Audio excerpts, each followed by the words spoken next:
Hi, I'm Hitomi. I'm a Nifty producer, and today I'm going to show you storage and packing tips that'll get you ready for the holidays. So I think depending on what kind of holiday decorations you have in the house, a lot of times it's like, where do I store it? The garage is such a great place to store things, but you also want to be able to see where everything is. So, of course we have the bubble wraps to wrap the delicate things, including ornaments or, very personal things that you want to keep safe for the whole year. So with any holiday decoration, it's great to utilize the nooks and crannies I think each thing has. So, if you have a bigger vessel, stick stuff in there. And again, since you are using bubble wrap, each decoration will be protected.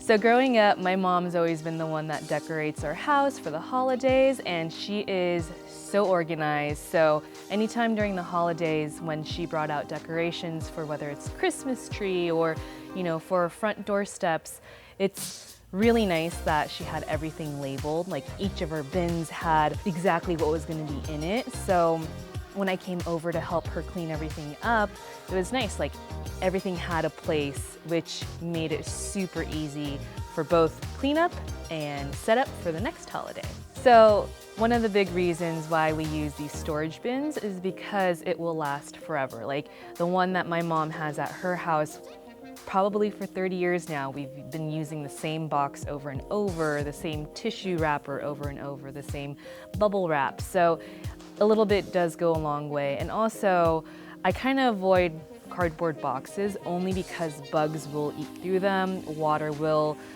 get them and get it all nasty on the bottom. So it is something that I thought of investing into, and this is gonna last me another 30 years. It's being economical in the sense that these bins do last a long time. So if you don't have a clear bin to storage, that's totally fine. I think labeling any bin with tape and label things that way. So again, when you walk right into your garage or your storage space, you know exactly what is in each box. The shelves in this video were wire racks, which is great for using S-hooks. They're actually super cheap at the hardware store, and they're very durable to hang things. So whether you have your sports gear or things, again, to keep things off the ground, the S-hook is great. These are all tips that anybody could use, especially if you're thinking about moving to a new place. So maybe you're leaving town and you have to get rid of things. So in this video, I kind of showed you how I would store things in my garage, but I'm more than happy to see what you guys have and hopefully get tips from you guys as well.